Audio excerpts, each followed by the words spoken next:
ओम गण गणपते नमः। ओम नमः शिवाय। शिवजी सदा सहाय। ओम नमः शिवाय। गुरुजी सदा सहाय।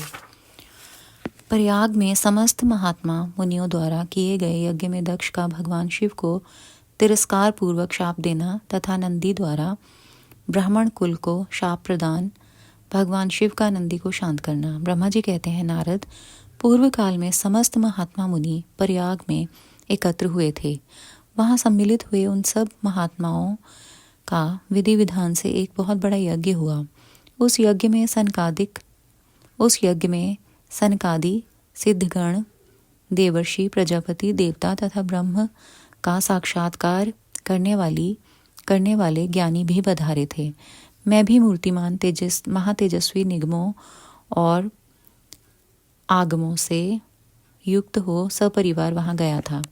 अनेक प्रकार के उत्सवों के साथ वहां उनका विचित्र समाज जुटा था। नाना शास्त्रों के संबंध में ज्ञान चर्चा एवं वाद विवाद हो रहे थे। मुने उसी अवसर पर सती तथा पार्षदों के साथ त्रिलोक हितकारी सृष्टिकर्ता एवं सबके स्वामी भगवान रुद्र भी वहां आ पहुंचे। भगवान शिव को आया देख संपूर्ण देवताओं, सिद्धों तथा मुनियों ने और मैंने भी भक्ति भाव से उन्हें प्रणाम किया और उनकी स्तुति की। फिर शिव की आज्ञा पाकर सब लोग प्रसन्नता पूर्वक यथास्थान बैठ गए।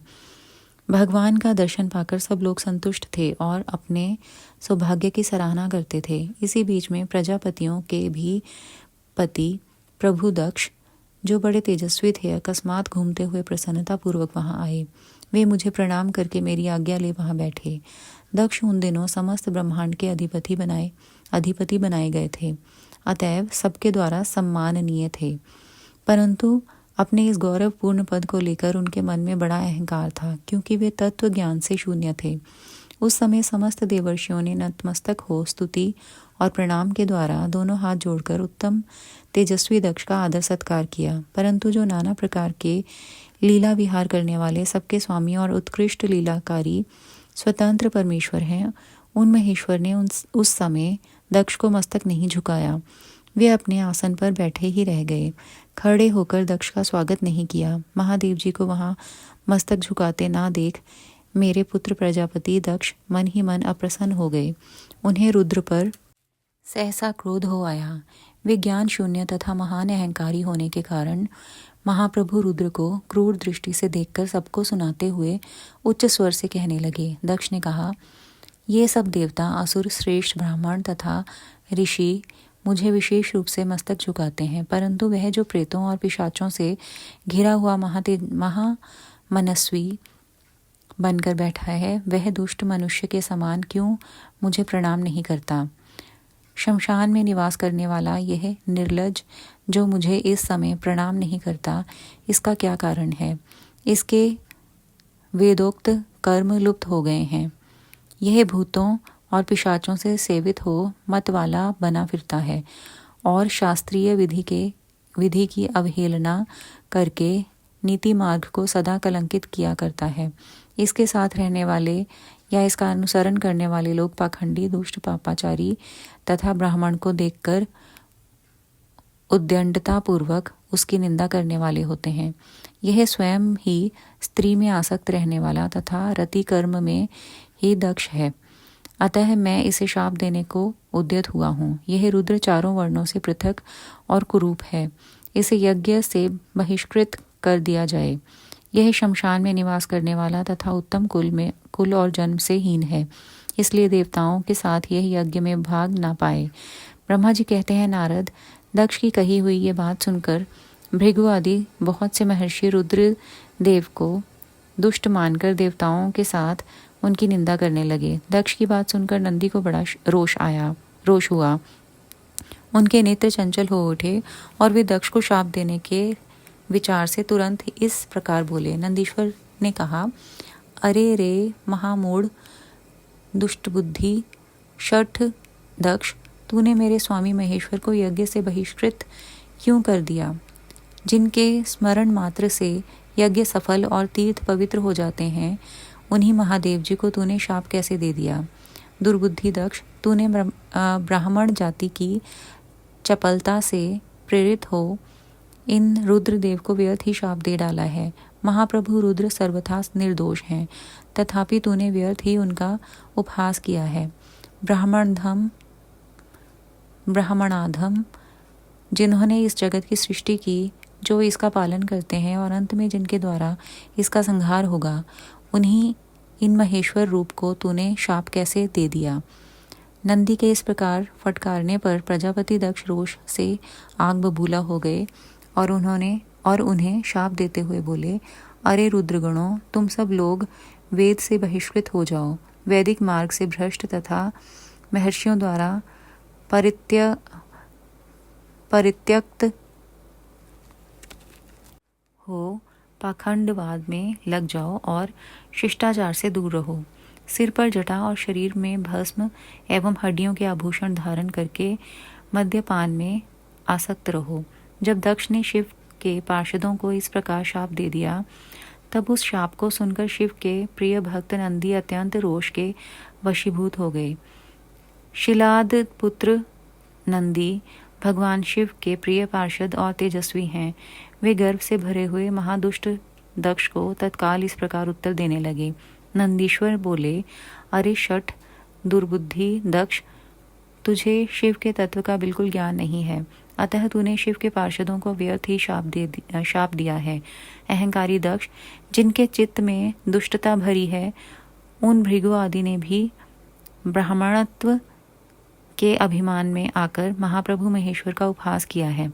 अतः यहाँ जो भगवान रुद्र से विमुख तुझ जैसे दुष्ट ब्राह्मण विद्यमान हैं, उनको मैं रुद्र तेज के प्रभाव से ही शाप दे रहा हूँ। तुझ जैसे ब्राह्मण कर्म फल के प्रशंसक वेदवाद में फंसकर वेद के तत्व ज्ञान से शून्य हो जाएं। वे ब्राह्मण सदा भोगों में तन्मय रहकर स्वर्ग को ही सबसे बड़ा पुरुषार्थ मानते हुए स्वर्ग से बढ़कर दूसरी कोई वस्तु नहीं है ऐसा कहते रहें, तथा क्रोध, लोभ और मद से युक्त हो निर्लज भिक्षुक बने रहें। कितने ही ब्राह्मण वेद मार्ग को सामने रखकर शूद्रों का यज्ञ कराने वाले और दरिद्र होंगे, सदा दान लेने में ही लगे रहेंगे। दूषित दान ग्रहण करने के कारण वे सबके सब नरकगामी होंगे। दक्ष, उनमें से कुछ ब्राह्मण तो ब्रह्म राक्षस भी होंगे। जो परमेश्वर शिव को सामान्य देवता समझकर उनसे द्रोह करता है, वह दुष्ट बुद्धि वाला प्रजापति दक्ष तत्व ज्ञान से विमुख हो जाए। यह विषय सुख की इच्छा से कामना रूपी कपट से युक्त धर्म वाले गृहस्थाश्रम में आसक्त रहकर कर्म कांड का तथा कर्म फल की प्रशंसा करने वाले सनातन वेदवाद का ही विस्तार करता रहे। इसका आनंददायी मुख नष्ट हो जाए, यह आत्मज्ञान को भूलकर पशु के समान हो जाए तथा यह दक्ष कर्म भ्रष्ट हो शीघ्र ही बकरे के मुख से युक्त हो जाए। इस प्रकार कुपित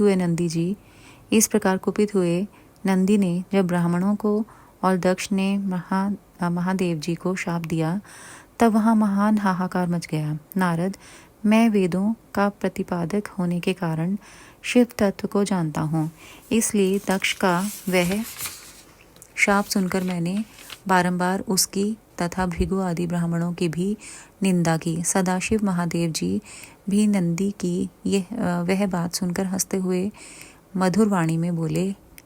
वे नंदी को समझाने लगे। सदाशिव ने कहा, नंदिन, मेरी बात सुनो। तुम तो परम ज्ञानी हो, तुम्हें क्रोध नहीं करना चाहिए। तुमने भ्रम से यह समझकर कि मुझे शाप दिया गया, व्यर्थ ही ब्राह्मण कुल को शाप दे डाला। वास्तव में मुझे किसी का शाप छू ही नहीं सकता, अतः तुम्हें उत्तेजित नहीं होना चाहिए। वेद मंत्राक्षरमय और सूक्तमय है। उसके प्रत्येक सूक्त में समस्त देहधारियों के आत्मा परमात्मा प्रतिष्ठित हैं। अतः उन मंत्रों के ज्ञाता नित्य आत्मवेता हैं। इसलिए तुम रोषवश उन्हें शाप ना दो। किसी की बुद्धि कितनी ही दूषित क्यों ना हो, वह कभी वेदों को शाप नहीं दे सकता। इस समय मुझे शाप नहीं मिला है, इस बात को तुम्हें ठीक ठाक समझना चाहिए। महामते, तुम सनकादि सिद्धों को भी तत्व ज्ञान का उपदेश देने वाले हो, अतः शांत हो जाओ। मैं ही यज्ञ हूँ, मैं ही यज्ञ कर्म हूँ। यज्ञों के अंगभूत समस्त उपकरण भी मैं ही हूँ। यज्ञ की आत्मा मैं हूँ। यज्ञ परायण यजमान भी मैं हूँ और यज्ञ से बहिष्कृत भी मैं ही हूँ। यह कौन, तुम कौन और ये कौन? वास्तव में सब मैं ही हूँ। तुम अपनी बुद्धि से इस बात का विचार करो। तुमने ब्राह्मणों को व्यर्थ ही शाप दिया है। महामते नंदिन, तुम तत्व ज्ञान के द्वारा प्रपंच रचना का बोध करके आत्मनिष्ठ ज्ञानी एवं क्रोध आदि से शून्य हो जाओ। ब्रह्मा जी कहते हैं, नारद, भगवान शंभु के इस प्रकार समझाने पर नंदिकेश्वर विवेक परायण हो क्रोध रहित एवं शांत हो गए। भगवान शिव भी अपने प्राण प्रिय पार्षद नंदी को शीघ्र ही तत्व का बोध कराकर प्रथम गणों के साथ वहां से प्रसन्नता पूर्वक अपने स्थान को चल दिए। इधर रोषावेश से युक्त दक्ष भी ब्राह्मणों से घिरे हुए अपने स्थान को लौट गए, परंतु उनका चित्त शिवद्रोह में ही तत्पर था। उस समय रुद्र को शाप दिए जाने की घटना का स्मरण करके दक्ष सदा महान रोष से भरे रहते थे। उनकी बुद्धि पर मूर्छा छा गई थी। वे शिव के प्रति श्रद्धा को त्याग कर शिव पूजकों की निंदा करने लगे। तात नारद, इस प्रकार परमात्मा शंभु के साथ दुर्व्यवहार करके दक्ष ने अपनी जिस दुष्ट बुद्धि का परिचय दिया था वह मैंने तुम्हें बता दी। अब तुम उनकी पराकाष्ठा को पहुंची हुई दुर्बुद्धि का वृतांत सुनो। मैं बता रहा हूँ। शुक्राना गुरुजी महाराज, अनंतम शुक्राना, भूल चूक माफ।